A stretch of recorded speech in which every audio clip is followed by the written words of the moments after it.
Anda kembali dalam spesial report pemirsa, kita kembali berdiskusi bersama dengan Bung Muhammad Iqbal. Bung Iqbal, sebelumnya Anda katakan bahwa ada potensi infiltran dalam tubuh teroris begitu. Saya ingin tahu seberapa kuat indikasi bahwa adanya penyusup dalam organisasi teroris sehingga apa yang dilakukan ini adalah untuk menutupi isu yang lebih besar.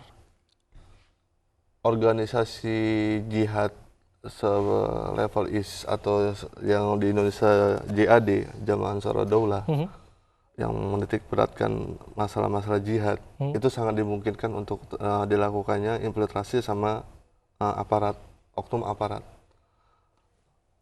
Aparat Dari yang dimaksud indikasi adalah dari kepolisian barangkali atau bisa intelijen. berbagai macam, bisa dari BIN, bisa dari kepolisian, bisa dari BAIS dan segala macam, itu bisa berbagai macam. Yang saya waktu awal dulu bergabung waktu pendeklarasian ISIS pertama, itu sempat saya gabung di ISIS. Saya sempat gabung. Namun begitu melihat penyimpangan-penyimpangan yang ada di ISIS dalam penerapan syariat Islam, sehingga saya memutuskan untuk keluar. Indikasi-indikasinya pertama, contoh aja misalnya contoh, yang ada di Bom Bintara, ya, yang ada di Bom Bintara. Saat dilakukan aksi di Bom Bintara, itu katanya ada seorang wanita. Ada wanita yang memakai cadar yang katanya akan membawa bom, mau berlari, mau meledakkan di istana.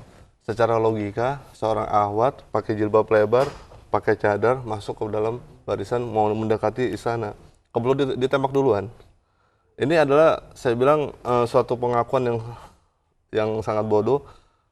Bagaimana bisa secara logika kalau misalnya kita memahami strategi militer, itu tindakan yang sangat riskan, kayak gitu. Itu yang pertama.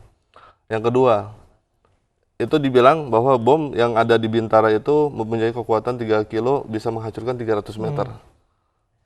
Yang tadi saya sampaikan bahwa Amerika ataupun Rusia aja itu membutuhkan 7 ton sampai 5 ton, 5 sampai 7 ton untuk bisa daya hancurnya itu sampai 300 meter. Bagaimana bom Bintara yang 3 kilogram itu bisa menghancurkan 300 meter. Itu sangat aneh, saya bilang kayak gitu. Kalau saya lihat terlalu mengada-ngada, Anda pikir? Terlalu mengada-ngada, saya bilang gitu.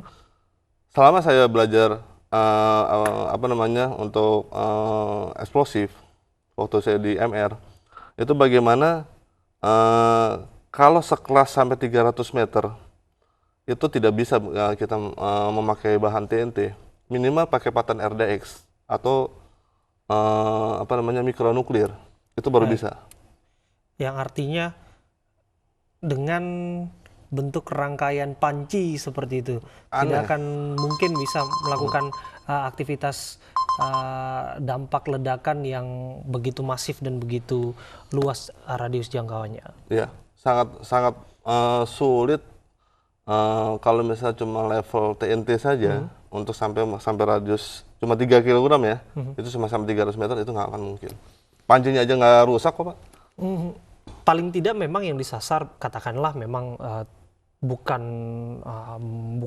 kekuatan dari ledakannya, namun dampak teror yang bisa disebabkan, yang bisa menimbulkan ketakutan psikologis bagi masyarakat yang bisa berdampak pada kondisi ekonomi, suhu investasi dan segala macam.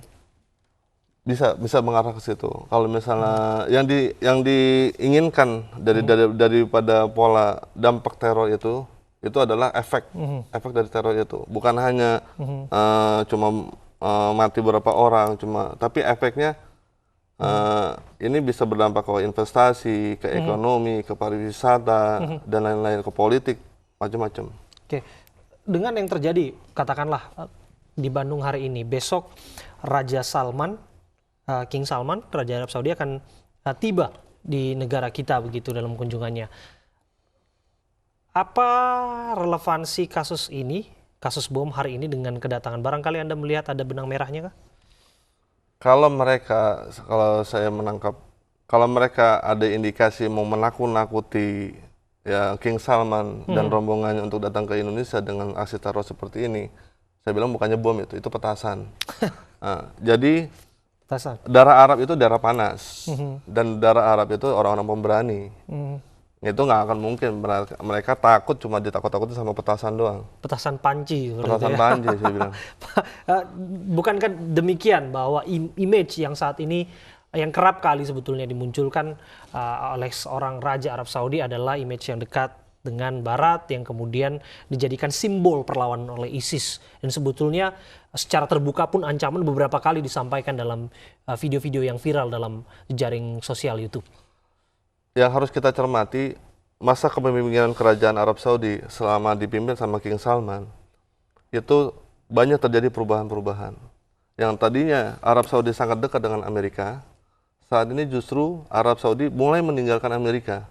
Malah justru mereka merangkul Rusia. Jadi peralatan-peralatan militer mereka juga tidak terlalu bergantung dengan Amerika saat ini. Dan mereka justru merangkul Rusia. Jadi kalau misalnya dibilang bahwa Arab Saudi itu misalnya kaki tangan atau misalnya bonekanya Amerika, itu sangat jauh. Saat ini yang dipegang sama King Salman.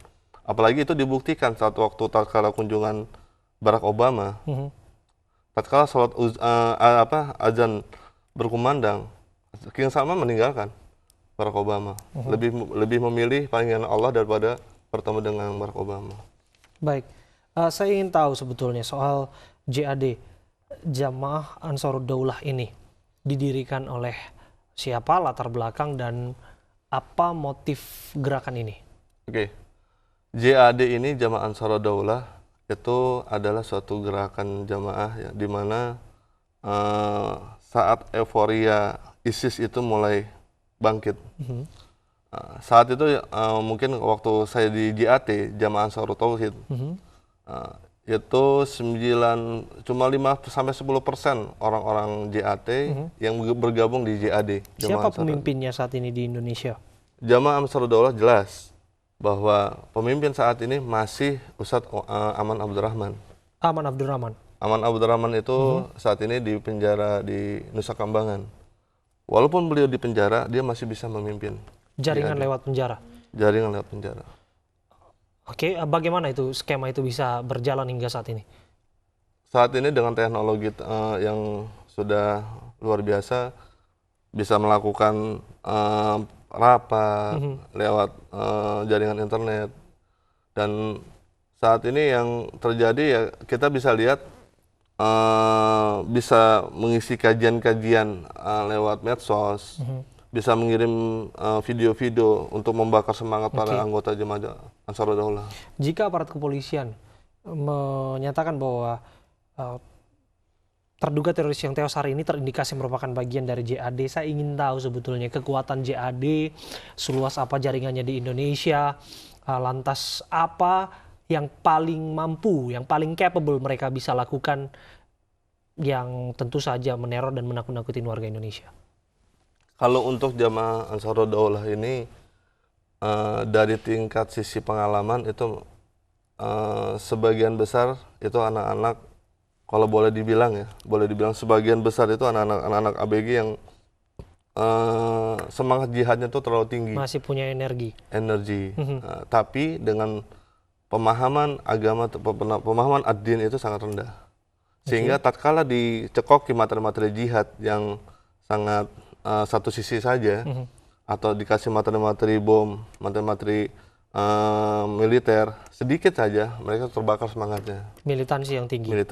Makanya kalau boleh dibilang hampir 90% alumni mujahidin, baik di Afgan, waktu di Moro, Bosnia segala macam, itu tidak akan masuk atau tidak akan ikut ke ISIS. Tidak akan ikut ke ISIS. Namun apakah JAD ini merupakan bagian dari jaringan ISIS? Jelas, Jamaah Ansarud Daulah itu adalah ISIS-nya Indonesia. Dia adalah ISIS-nya Indonesia. Yeah. Baik, apakah kemudian jaringan komunikasi itu memang kerap kali dilakukan antara ISIS dan juga JAD?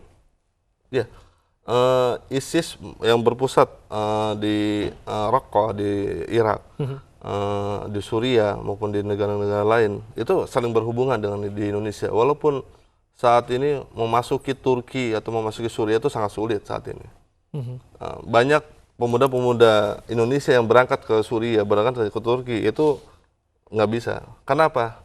Kita menemukan fakta di lapangan bahwa ISIS sudah banyak terjadi kekalahan di peperangan Suriah. Anda sebutkan tadi bahwa keanggotaan dari Jamaah Ansarud Daulah merupakan kebanyakan anak-anak muda begitu yang masih punya semangat, energi, kemudian militansi yang begitu tinggi, namun masih memiliki pemahaman yang begitu dangkal tentang falsafah itu. Saya ingin tahu sebetulnya bagaimana sistem rekrutmen mereka? Sistem rekrutmen mereka itu sangat tertutup, sangat rahasia, dan mereka sangat ketakutan. Dalam tanda kutip ketakutannya itu jangan sampai keluarga atau anggota keluarganya atau ayah ibunya itu aparat kepolisian ataupun aparat TNI. Mereka tidak mau. Apakah mereka melakukan rekrutmen melalui pesantren-pesantren, katakanlah begitu, ya, atau kemudian rekrutmen barangkali di tempat-tempat lembaga pendidikan? Tidak ada. Seperti apa? Mereka tidak ada rekrutmen lewat pesantren, tidak ada rekrutmen lewat lembaga pendidikan, tidak ada. Mereka sangat jaringannya itu saringan yang benar-benar mereka ketahui sendiri. Misalnya A benar-benar mengenal B, sehingga bisa merekomendasikan B ini untuk person to person. Komunikasi secara personal. Dakwah fardiyah, dakwah secara individu. Nah, jika kemudian sudah ada anggotanya, sudah ada rekrutmennya begitu, lantas seperti apa pengetahuan yang ditularkan kepada mereka, utamanya untuk merakit bom hingga mengambil inisiatif untuk melakukan penyerangan? Kalau misalnya melakukan penyerangan dalam artian katakanlah meledakkan bom di tempat yang ditargetkan. Ya, kalau misalnya pengalaman mereka dari deklarasi ISIS pertama sampai sekarang, mereka kebanyakan itu adalah melakukan teror dengan tindakan yang saya bilang tadi itu sangat bodoh. Contoh misalnya, kasus bom Tamrin. Bom Tamrin yang terjadi 2015 silam. 2015. Itu sebenarnya targetnya itu adalah di Polda, di Polda Metro. Yang saya dengar sendiri langsung dari anak ISIS. Begitu, tiba-tiba kenapa bisa dibelokkan di Sarinah? Nah ini kan ada suatu tanda tanya yang anak-anak ISIS yang sudah nunggu di Polda, kenapa yang membawa senjata ini kenapa nggak datang ke Polda? Itu ada hal yang saya bilang aneh, dan waktu di Sarinah juga kepolisian itu sudah sangat siap dengan cuma beberapa, nggak ada 5 menit, nggak ada 10 menit itu udah bergurumul sehingga untuk ngepung. Namun kita tidak bisa memandang sebelah mata dengan persenjataan yang mereka miliki, utamanya senjata api yang kerap kali memicu adanya saling tembak antara aparat dan juga teroris waktu itu. Oke. Kalau untuk baku tembak, saya waktu itu pernah melihat bagaimana pelaku itu memegang senjata api. Orang yang sudah berlatih militer, orang yang sudah berlatih menembak, itu akan bisa menilai bahwa yang pelaku bom Tamrin itu nggak bisa nembak. Cara megang senjatanya aja nggak bisa. Nggak bisa, saya bilang itu sangat berbahaya kalau misalnya cara megang senjatanya itu, kalau misalnya ditembakkan bisa menghantam dirinya sendiri itu.